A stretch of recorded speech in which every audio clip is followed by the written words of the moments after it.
Welcome back to the Sign of Good Health podcast. Today I'm talking with Brenden from Master Talk. He's got a YouTube channel and a whole bunch of free resources we'll be going over. So Brenden, I wanted to start with just talking about a topic I struggle with is kind of bridging the gap from small talk to that deeper level of conversation. So in your videos, you mentioned using the interesting, uncomfortable questions as a filter. So is it pretty much that like the right people are going to respond well and be open to that? Yeah, man. Great question, man. So the way that I think about this, let me give an analogy I actually don't talk enough about on my videos. So let's say you meet somebody new every day, okay, for the rest of your life. And let's say every few days, keep things simple, which is not true for most people, by the way. So in a year, you'll probably end up meeting, let's say, give or take 100 people. And let's say we live 50 years more from where we are today. So let's say you're 30 years old and you live until 80 as an example. You only really get to meet 5,000 people. So the question we always need to ask yourself from a relationship building perspective, from a principle basis, is who do we want those 5,000 people to be? Because there's probably 7 or 8 billion people, but you literally only get to shake hands with 5,000 of them, which is kind of crazy if you really think about that. So I guess another way of answering your question, Alex, is the way I see it, because I'm sure a lot of people, when you think about it, it's like, well, I don't want to be rejected like all the time. But I see it as a necessary evil to get to the people who are meant for you. Like you said it before this recording started. Hey, Brent, I think we're really going to click. That's probably true for me in like 1 out of 100 or 1 out of 50, where there's somebody like you who's like, oh, I really resonate with that guy. But that's the key, right? So when you find those individuals, what you want to do is you want to triple down. It's something most people don't do. They just go to the next person. You want to triple down the person who actually wants to have those conversations and have that person introduce you to their friends. And you mentioned, and I think I've read this in a bunch of different places, but Mark Manson really hit on it in his book Models about just being like authentic and vulnerable, and that's showing who you are. So, and you're getting to that a lot sooner instead of like, and in the context of romantic relationships, it's dates, it's like 6-7 dates, and you've wasted all that time, whereas you could have just done the one and just moved on. Yeah, I read Models too. Absolutely agree. Yeah. What's your approach for connecting two people that you think could benefit from each other? Yeah, great question, bro. So the way, by the way, I love this conversation already. You've clearly done your homework. This is going to be super fun. So the way that I see this is I have a strategy that I teach clients called the value list. I have to post a video on YouTube about this at some point. But essentially what the value list is you make a list of 10 individuals that are already in your network that you really admire. So already in your network for me means like if you text them, they text you back. Mm-hmm. Right? That type of relationship or you can have dinner with them ideally, but not necessary. Like a lot of people in my top 10, I still haven't met in person. So it gives you an idea. It doesn't need to be a text thing. Zoom call is fine.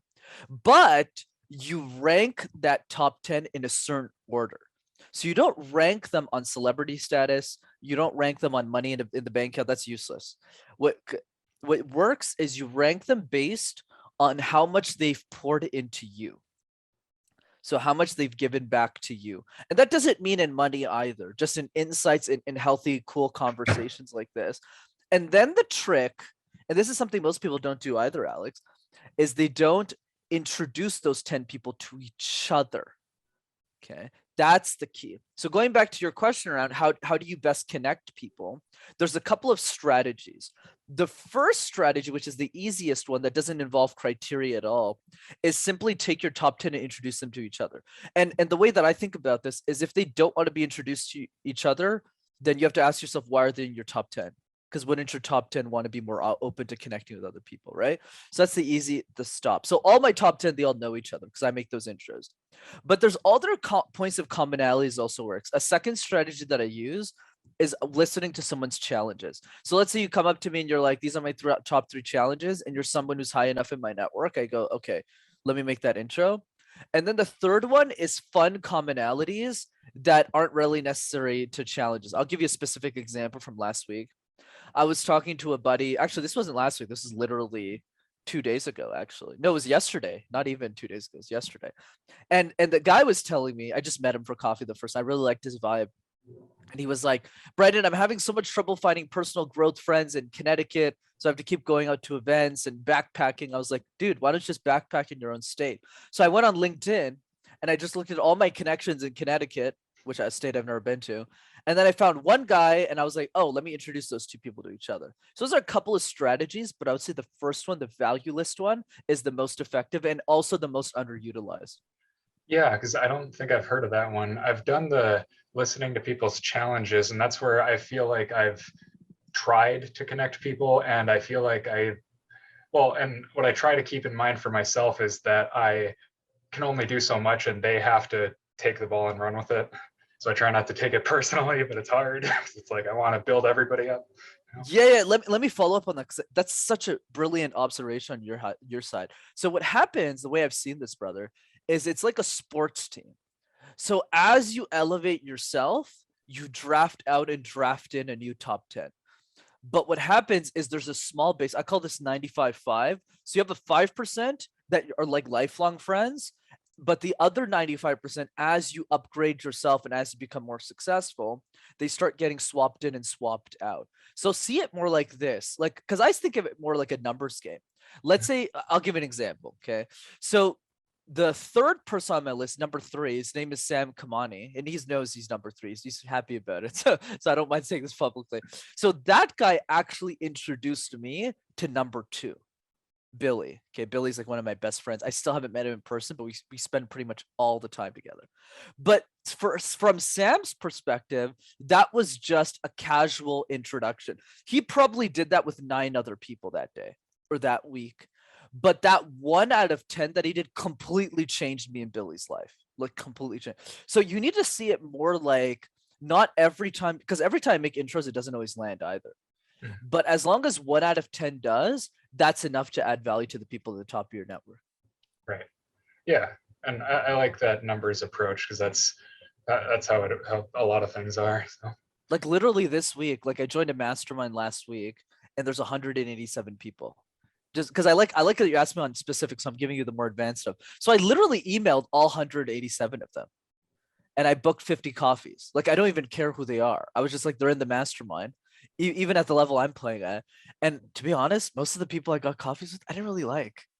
And that's okay. Yeah. But there's 2 or 3 people in that 50 that I was like, oh my God.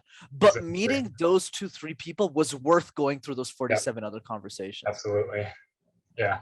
And I found my wife through online dating and just tons of crappy, well, I won't say crappy. There's a percentage of them that are crappy. And then, eventually getting to that right person. And it's like you said, it's just that numbers thing. So it's. Well, now I have a follow-up question for you. So walk me through that because I'm curious. What dating app did you land your wife on, and how many dates did it take? So And how much time did it take also? Yeah, it was most of 2015. So I think it was like spring through, literally I met her in December. And I treated it very much like a job. Like I was going on 2 or 3 dates a week with different girls.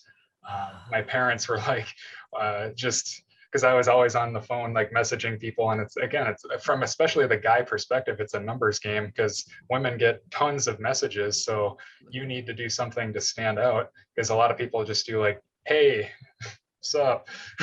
It's just like, So I would usually comment on like, something on if they actually filled out their profile and it's not the basic, I like going shopping and hanging out with my friends. And on Friday, I'm usually watching Netflix or out with my friends and I like to travel. And it's like, okay, that's literally all girls. So come on. So what I really appreciated with Tori was she, in her profile, showed me kind of who she was and she had some of her life story stuff and it showed me that she was a strong person. So, and she actually told her mom that night, like, I'm going to marry that man. And then her mom was like, let's see if he calls back. That is so cool, man. That's something I need to learn from you. It's good.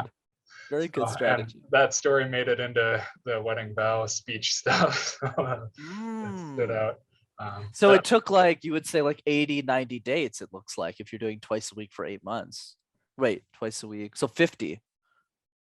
Let's see. Yeah, I think ballpark that. I'm not a math expert, but interesting. I like that, man. So, but I mean, it was fun. It's also hard to, get your, I don't want to say get your heart broken over and over, but it's like just that frustration of like, I would get super excited and probably fall too far. And I needed to learn the lesson of you don't want to put more into it than the other person, but you also need to be open. And like, I think it's more just that being who you are, and then they either like you or reject you. I don't know if that kind of answers your question. It does, man. That was super valuable. I'm learning more from you than the other way around. I love it. Yeah. So the other part I wanted to bring up was just when you were talking about connections, have you seen that? I noticed it, especially post college, that people tend to be very flaky. Or I guess the flakiness, does that relate to meeting the right kind of people? So yeah, man. I think what I would say is the flakiness I haven't seen that much of an issue of. And let me tell you why, exactly why. The reason is because I don't put myself in situations where I'm being flaked on. So what do I mean by this? Most of the people that I end up meeting are usually at personal development conferences. That's usually my demographic. Think Mind Valley events, Tony Robbins seminars, Lewis. I spend a lot of money a year. Most of my income goes into that so I can meet new people. And or so there's three areas, and or introductions from current network or people that I just find interesting. The people I get the most flaked on are usually number three, where I just reach out to them for a coffee and they say yes, and then they don't show up. But that's not like a big concern because I'm not investing a lot of time. Like I'm not going out to, like, let's say imagine I took a flight to see, actually not you, you're a good guy. Let's say I took a flight to see someone in New York and they didn't, imagine if they didn't show up. Like that would suck. That's a lot of investment. Yeah. So I would say the flakiness is definitely common, but I would say the bigger problem, because I would say taking responsibility, I would say the bigger problem is people aren't reinvesting and rewatering the relationships that are genuine and sound. Right. Like let me give you an example right now in real time. I don't even think you realize how unique of a thinker you are because just the levels of layers that you're thinking about dating on that stuff, you're already like, you also have to understand from an aggregate number, Alex, you're probably like 1 in 100 who thinks like that, 1 in 200. So we can't expect like most people to like be at that wavelength. So it makes sense that if you just reach out on average, you'll have to the average human being, you'll get a lot more flakiness. But instead, if you focus on that 1 to 2 people and you just have conversations with those 2 people, and then obviously as you become more successful, that becomes 1 in 2,000, not 1 in 200. Then the flakiness will go down considerably because you're just focusing yourself on a small subset of people. Yeah, and it seems like it goes back to that. Like, I like what you said earlier with the look at what they've put into you, and that does assume that you're the person also providing value and you're not just taking, but still, it's like I think Mark Manson calls it just the asshole test. The next question I had was, I just want us to talk about, it seems like there's hidden levels or hidden rules and levels of conversation. So like, what are they and which rules do you think are worth breaking? Okay. Let me do a first attempt at this question, then follow up with me on any specific. Yeah. So here's the way I see it, man. Like for me, it's like, we hear all about the law of attraction, all that stuff. Let me reframe it in a way that's more practical. I see it more in what is the ideal conversation that I love having the most, and how do I gravitate the right people towards those conversations? Okay, if that makes sense. So Yeah. let's say, for example, like you're the type, like, because I like using you because people listen to you, right? So they know who you are. Mhm. So like, let's say for you, it doesn't really matter what we're talking about. I know it's going to be fun, even if it's completely esoteric, because you and me are the types of people who like digging into the weeds. And you probably got that from me by listening to videos, because Right. I always go the extra layer. But because we're on the same wavelength there, I don't really care what the conversation about because the energy is matching. We Mhm. both want to dig into anything, and I have that with a lot of my friends as well. But what I would also say is that's also not true for most people. So I don't think there's a hidden rule. I would say if there was any rule I would break, it would be the rule around having surface level conversations, because I think it's a waste of time for everybody. Yeah. Right. I was like cheering you on as you were talking about that in your videos. Yeah. But at the same time, it's interesting now that I think I'm also pragmatic to the point that some people actually enjoy having those conversations. They like living in the matrix. I don't say there's anything wrong with that either, right? But what I would say is like as someone who's outside of the matrix, I think that's just an easy analogy for us to kind Yeah. of chew on. Mhm. It's your responsibility to make sure you're surrounded with people who are outside the matrix too, rather than this is the big mistake a lot of people like us make, rather than making the mistake of saying, let me convert people in the matrix out of the matrix. Yeah. That's a bad game to play. Mhm. Yeah, because like my father-in-law was a funeral director, and my wife helped me kind of realize that whereas I feel like since I've worked in journalism for like 4 years, and I feel like I've got a decent ability to talk to people, assuming they have, this sounds snobbish or elitist, but they have something interesting going on. And I have that curiosity to want to learn about stuff. And that's literally what we're doing with the podcast. But he was really good at that small talk about the weather and whatever, because he's from small town Minnesota.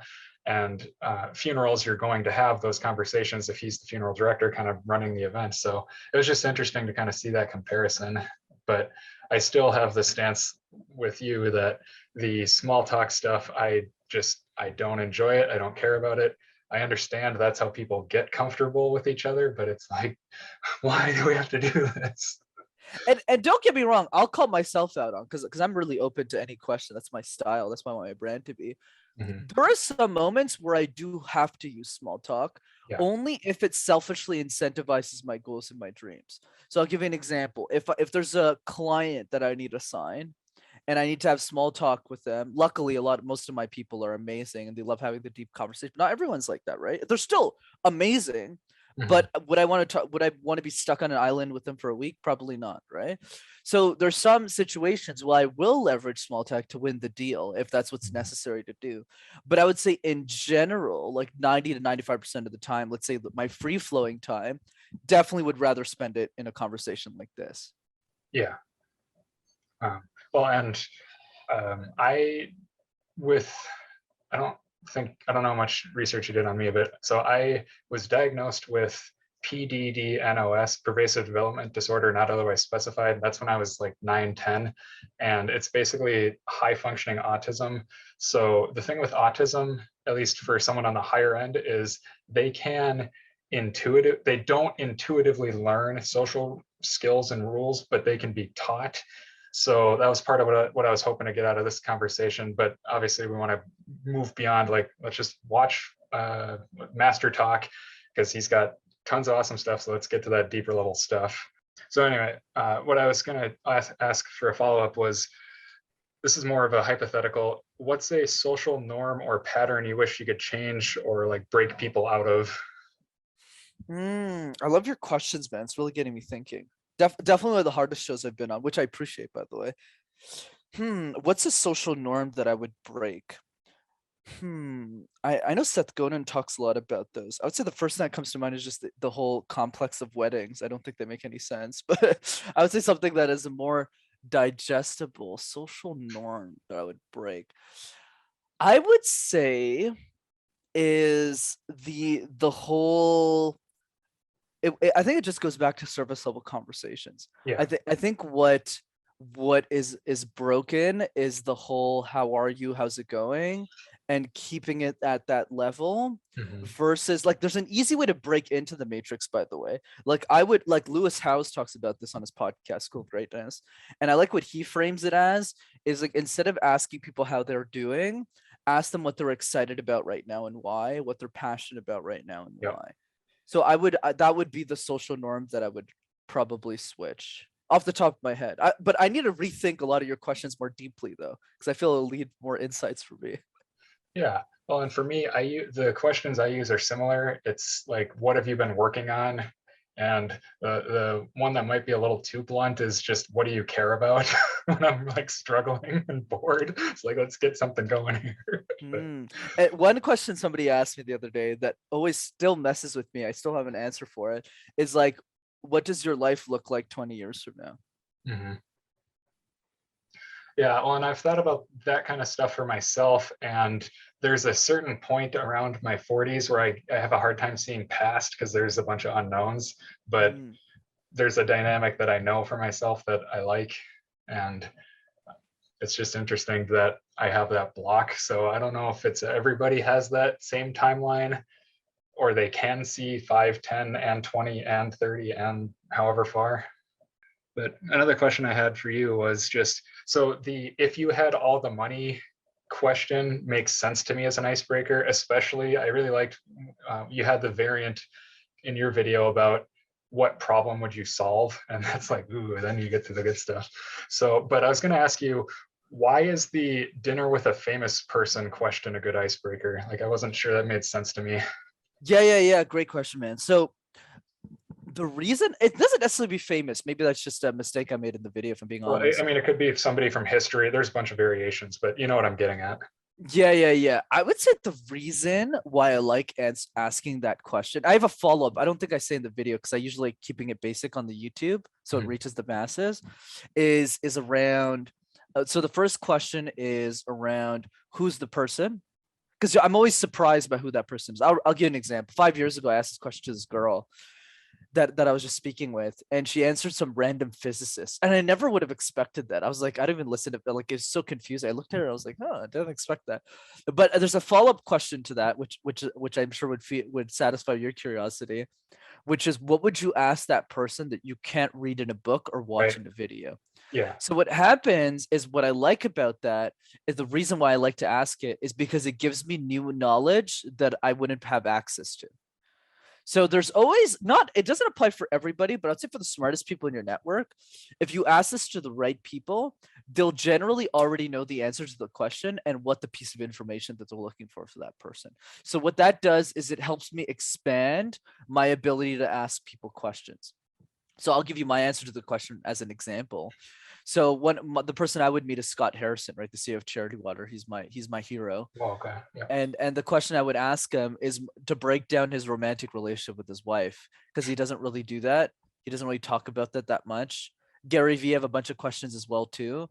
But what this does in general, from my personal perspective, is the question forces me to ask exactly what you're doing with me. Only questions that are super, super specific that nobody else has asked them. Like in this interview, you've already asked me questions I've never been asked before. So what this does is it actually increases your social status, because you then stand out as an individual. But that doesn't just apply in interviews. I actually use the same strategy on the people that I want to connect with, like let's say Gary Vee or something. I have questions for him that no one else has ever thought of. Right. So I think there's also that piece as well. Does that make sense? Yeah. Well, in your video and then the Charisma on Command video on the asking important questions are part of what I used for preparing for this. And then watching all your stuff, it's like, okay, what has he already covered? So we can get past the, because, and a story I keep telling in these podcasts when I talk to more fitness focused people is just my frustration with, the example comes from when I was at a TV station and the New Year's resolution type stories, and the advice is drink more water. And it's like, come on, what are we doing? So, but it's because the reporters don't speak that language. So when they talk to the experts, they don't know how to get to the deeper waters. Well said. Well said. So this one is a little broader, and you've probably talked about it before, but I just wanted us to talk about some blueprint stuff to kind of like win the game or do well socially. And it seems like, so there's a level of, you need a base level of understanding of the rules of society and socializing, and then also making your own, that kind of work within and around that. So some basics are like dress well, ask those better questions, and then have enough going on in your life where you are that interesting person. Yeah, absolutely, man. And I would say, to add on to what you said, which are all great, I would say the other piece, the unsaid rules, are your facial expressions matter much more than you think. So let's say you meet someone for the first time and you're like this, hey, Alex, how are you? Yeah, good, good. How are you? Right? Versus, hey, Alex, great to meet you, man. So notice how like the energy completely changes, especially for somebody who's looking at me on the video. There's a very big difference between not smiling at all and smiling just a little bit. Mhm. Right. The other piece that's also important, that I'm sure you know, but it's worth adding as the baseline, is always make the conversation about the other person. Yeah. So every time that I meet somebody new, I'm always just asking them questions. I'm not saying anything, which is funny for the founder of Master Talk, right? Because I'm supposed to be talking, and I just ask them a bunch of questions, but I try and focus it on very specific questions that based on what they're saying. That's the piece to questions that most people miss. Mhm. And I know you don't miss this, but let's say most people, in the sense of like, well, you listen to something, they would say something like, let's give me an example. Well, I'll give you an example. Let's say I've lived in Montreal my whole life and I recently moved to Orlando and I've been there for the past 6 months. Let's say somebody says that, where are you from? So naturally, most people respond to that as they would say like, okay, next question, or that's cool. Whereas a very small percentage of the people would go, what was the moment that you knew that Montreal wasn't the place for you to stay anymore? What Right. made you go to Orlando?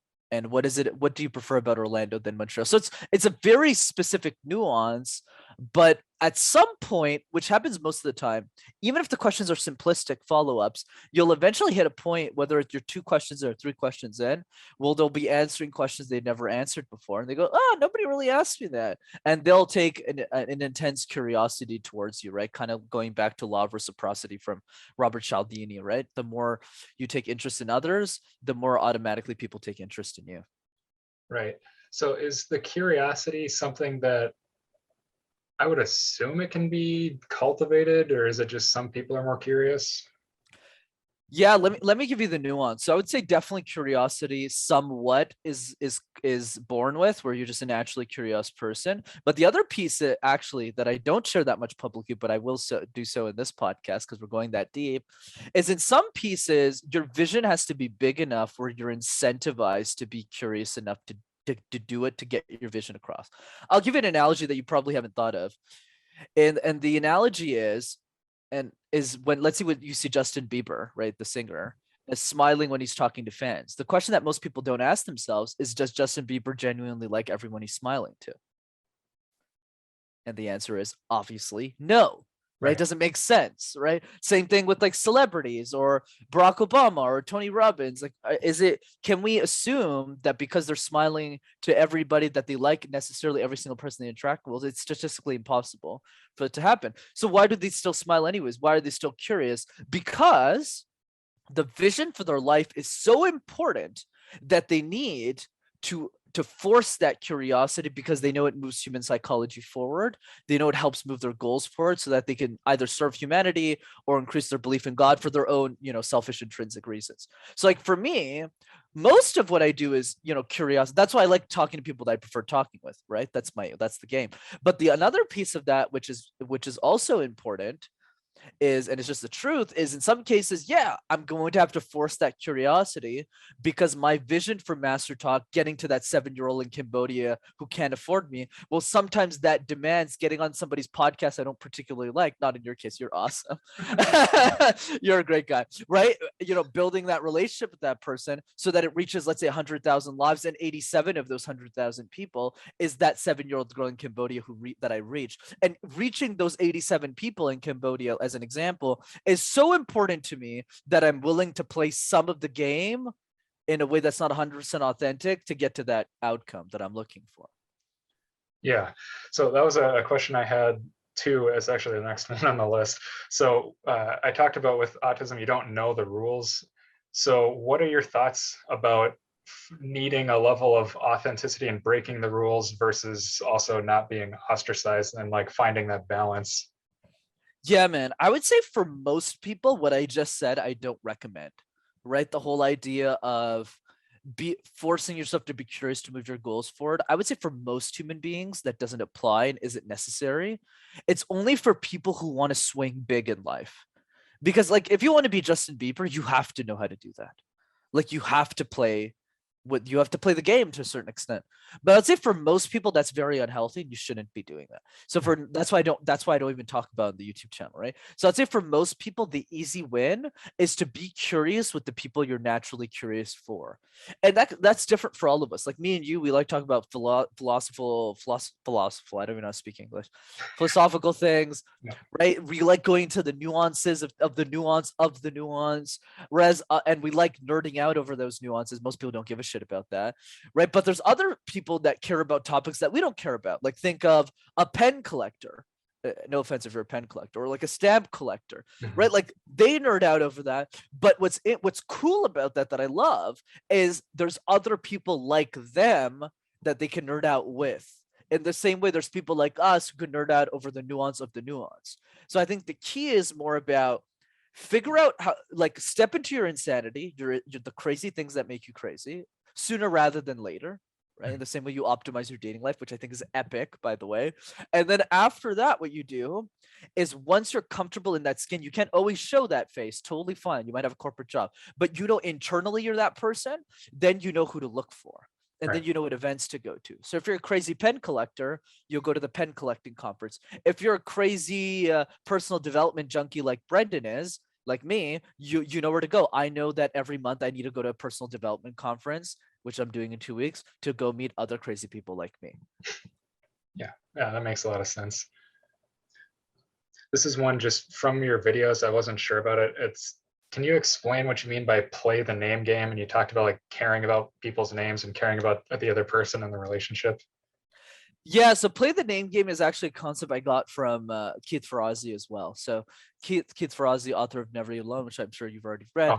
Oh, What Keith talks about is that's actually his concept. So play the name game is you challenge yourself to remember certain people's names at, let's say, a cocktail. So let's say you go to an event and you're like, I'm going to remember at least 5 people's names.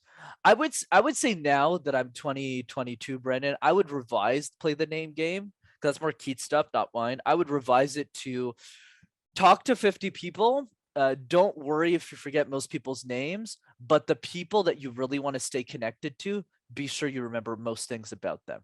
That's the way I think about it. Selective attention now. yeah. That's the way I think about it. So let's say this week I probably had 20 coffees. If I'm being honest, I probably forgot. Like, I'm looking at my calendar on my right hand, 15 of them. I'm just being honest, right? I like being honest. I feel a lot of people in our space, like in my industry, like they're not giving us the juice, right? That's why I Yep. want to be that person for people. Mhm. That's why I like that you're pushing me on the details.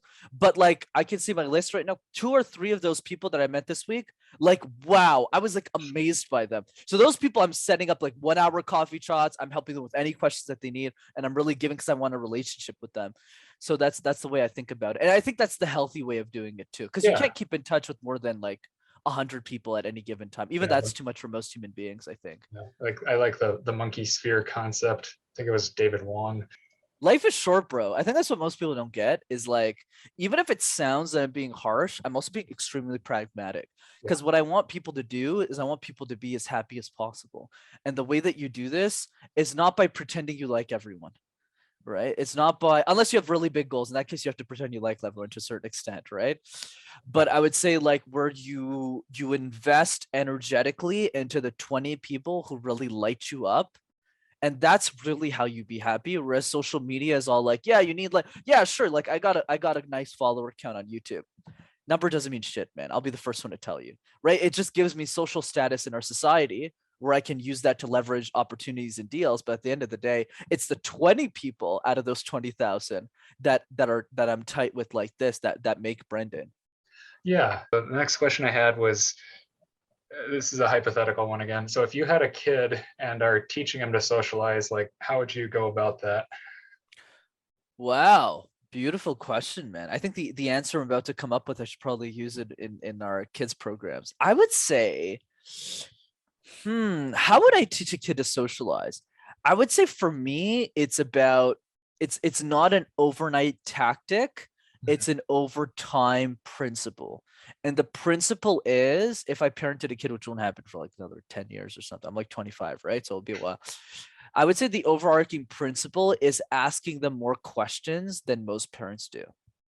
So for example, like most people don't ask 5-year-olds what they think about things. They kind of just tell them what they do and just assume that they're right. And in most cases, that's not ends up, like, a lot of my best strategy in public speaking actually came from 12-year-olds, because they would come up with these strategies that I've never heard of. And I was like, okay, Billy, how did you get that in a week? They was like, oh, I did like this. And I was like, oh, I could totally use that and then reshape it in this way, tweak it to make it like, but they would give me that initial seed that I wouldn't really think Mhm. about, because they have to understand principles at a very simplified way, because the knowledge base is smaller, right? They have less assumptions about the world. So they look at things in first principles most of the time. First principles, for those who don't know, listen, it's like when you think of what is actually true versus what is true. So going back to the kids thing, I would just ask them a lot of questions and just get them talking. I would say that's really this trick, and then they'll develop social skills on their own. So for example, if I go, what do you think about this situation? What do you think we should do next? What do you think about this? The kid will eventually always like communicate more. And the other piece that I recommend parents think about is also having them justify anything that they want. So if they want like a candy bar, they have to make a presentation out of it. They have to do like a 5-minute presentation. And what's cool is that it also brings in an idea of prioritization. So then if the kid doesn't want to do it, they don't actually care enough about the thing. You just saved yourself $10, right? Yep. So that's another piece. Yeah, I really like that. And I've had that line of thought with just wanting my kids to, I've got my whole library shelf of personal development and fitness books and stuff. So it's like, I want to pass this on, but I want to like, I've got a different podcast with a pastor talking about how do you pass on religion without cramming it down their throat? And because that's just going to make kids hate church. So it's kind of similar. Correct. Wow. So, well, and with me, with the autism stuff, it's like, I'm not really sure how to like reverse engineer how I went from a little kid that was singing Barney and going around hugging people to the depressed, angry teenager who hated the world back to somebody who's calm and reasonably confident and can talk to people. I don't know what to tell people, so I'm glad I've got the experts. The other thing I was going to ask you about with that, there's two questions that kind of feed into what I was talking about. So public speaking usually ranks higher than death for fear. So what is it about public speaking that people find so terrifying? Absolutely. So let's start with the definition. I know you'll appreciate this. So I think that's a load of crap. Like that's the whole thesis of my brand and why I started Master Talk is because I believe we can live in a world where every single human being can be an exceptional speaker, minus a very small number of exceptions. Right. Maybe somebody's medical, but let me explain it more from a principles way. Why are we terrified? So let's keep it simple. Let's think about it, Alex. Where do we give most of our presentations growing up? Where do we learn that habit? School. Right, school, right? But there's three fundamental problems that I'm shocked, by the way, that no other speech coach has brought up except for me. I was like, we have all these PhDs, no one's thinking about this. Number one, all presentations are mandatory. Right? We don't wake up one morning and say, hey, Alex, you want to get breakfast and present all day? No one's doing that, right?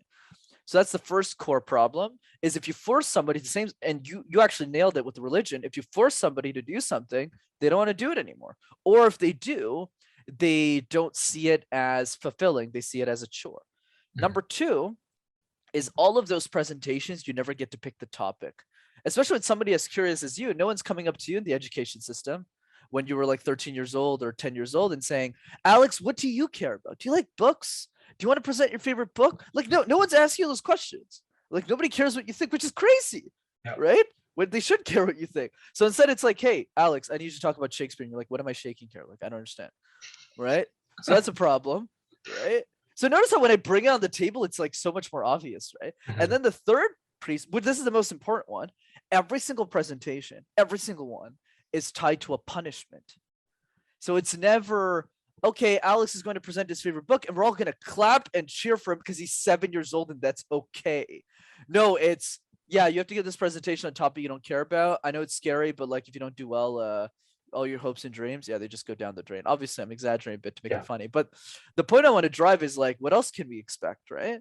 If we're grown up in this environment, this is why kids learn. They learn to hate public speaking. They're not born hating public speaking. They learn to hate public speaking in the same way they learn to love video games. So how do we get public speaking on the same level of video games? And that's something I think about as well. How do we get that on the same level? And there's a couple of ways that we can reverse that psychology. The first one, which is simple, is you make public speaking entertaining. So I coach kids. I don't really do it for money. I do it to keep myself sharp as like a facilitator with a lot of my execs kids.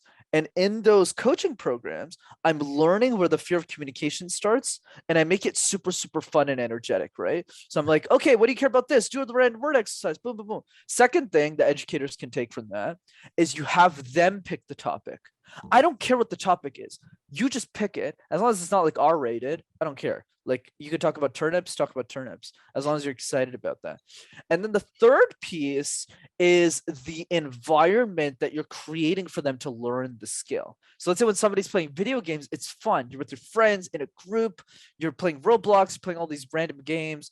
Same environment with public speaking. If everyone's clapping for each other, if everyone's getting better really quickly, and we're all celebrating a lot more than we're enforcing, people won't be afraid of communication anymore. Coming from the personal training world, I'll ask you the $1 million question. Why don't people want to work on it? Super simple, man. Is there in everything, and that's true with everything, Rand, you know this. The incentive system isn't strong enough. So for example, if you think about fitness, if someone's like 300 pounds as an example, they don't want to lose weight, the reason is because the incentive, the motivation for them, the intrinsic motivation, the incentive system is lower than the result that they could get, right? So for them, they might say, well, who cares? My life's already great. I'm not sick. It's not really changing my movement that much. So what you need to do with any skill that you want to learn is you need to first start with the beginning. And the beginning is this. Why is this important? The question I like to ask is, how would the world change if you're an exceptional communicator? Or to be more specific, there's different iterations. How would your life change? How would your relationship change? And getting very specific. But here's the problem, Alex. There's 3 people listening to the show right now. Person 1 is listening to that question and forgets the question after the podcast. Person 2 is writing down the question but isn't answering the question, and person 3, which you're a great example of, is writing the question and reflecting on the question, and better yet, answering the question for themselves. So once we get very specific about that incentive system, it becomes a lot easier for us to work in skill. The other piece, of course, like fitness, is accountability. Humans are like to be held accountable to other humans in general. So if you have somebody who started in the same place as you and gets better than you in a week, you start to get jealous. Yeah. So that forces you to be more competitive and push yourself up to the standard of the average. Yeah. In one of your videos, you talk about, for specifically communication, it's a journey of decades. And fitness is the same kind of thing. Like a approach that I have is just fitness. You want to be functional for your whole life. So the related question I had with that is, and I've been on both sides of it. And again, I don't know how I flipped the switch of people who don't like getting their photo taken. And I used to be one of them. So, but I don't know what made me flip that switch, but I'm guessing it parallels with social confidence. Yeah, for me personally, the reason that flipped the switch, it went back to raising necessity, right? That's a quote from Brenden Bouchard. Like I never liked taking pictures, even until 3 years ago. It's just like, like I like taking pictures of other people, but I don't like being in pictures. But then what happened was, I became a brand, so I needed to get on camera, and so people kind of figured that out for me. So I would say for me, it's not a big deal if people don't want to take pictures, but I would say, like, if to flip that switch, it really comes back to an incentive system. Look, if I didn't become a personal brand, I don't think I would have did that. I don't think I would have had my photo shoots. I don't think I would have cared much about pictures that much. I don't know if I'm answering the question though. Maybe I'm missing something. Like I said, the social confidence thing. So I think, because I used to work for Life Touch for a season, which is the American company that they have a monopoly on all the schools for pictures. I don't know if they're international or not. But okay, gotcha. So the challenge that I did pretty well with was when the kid comes and you take their picture and you chat with them a little bit while you're doing all the settings. And again, you take the pissed off teenager who hates school and doesn't want to be there. And it's like, I would ask them, like, what do they like to do for fun? And they can talk about like video games or Roblox or whatever. Like if they had a band t-shirt, I would ask them about the band. Like, what's your favorite album from Black Veil Brides? I remember one girl had that. So, and it was interesting seeing that the parents, like I tried to keep them away, but because when the parent comes and it's like, smile, and it's that kind of crack in the whip thing that just kills their mood. And it just undoes all the work that I'm doing to get them in a decent mood for a picture. Wow, that's such a fascinating angle I didn't even think about, Alex. I think that's really good. I think you know more than me on that topic. I love that. Yeah, it's great insights. Yeah, so I don't know if there's a question there. It's just kind of thinking. It's a fascinating angle, man. I feel you should be like one of my advisors for the YouTube channel. You should like give me ideas of topics that I haven't thought about. So I'm definitely open to that. Yeah, for sure. Yeah, I think that's about what I had for questions. One I thought was kind of its own topic for another day, and we did kind of touch on it. It's just radical honesty. And it made me think about like love languages. And I've had a few experiences recently where I've gotten very genuine compliments. And I think that people have words of praise as a lot higher than they think they do. It's just we as a society give so many fluffy BS compliments that it just kind of is like, oh, whatever. So yeah. I agree, by the way. Like for me, words of affirmation is pretty low on love languages, but you're right. It's mostly because, which is funny for the communication coach to say, but the reason is because you're right. Like a lot of the compliments are not generally specific. One thing I would add on love languages that you might be fascinated by, and I recommend this for romantic partners, even if I'm not in a relationship myself, is to rank love languages. I think it's a really effective strategy. It's not just like writing the 5, but like having people rank. It's very interesting to see people's orders because it's always what you don't expect. Like mine is acts of service number 1. Absolutely. And I don't really care that much about the other 4. Like physical touch is like close, like not close second, like second, but it's very far from the first one. Mm-hmm. Yeah, I'm the same way. Like people doing stuff for me, it's when it does actually happen, it's like, whoa. And it's usually like on the other end where I'm trying to help people just because I care and I'm empathetic and all that. So I need to get better at asking. But yeah, so that's about what I had for questions. Brenden has mastery, talk mastery. Money talk. That's so funny. Yes, Master Talk on YouTube. He's got lots of free resources, and if you want to give your spiel. Yeah, for sure, man. Great conversation, brother. So definitely Master Talk, the YouTube channel. Check it out. And for those of you who want coaching, go to the free trainings that we host every 2 weeks. And that's rockstarcommunicator.com to register. All right. So thanks for being on the show. Likewise, man. Thanks for having me.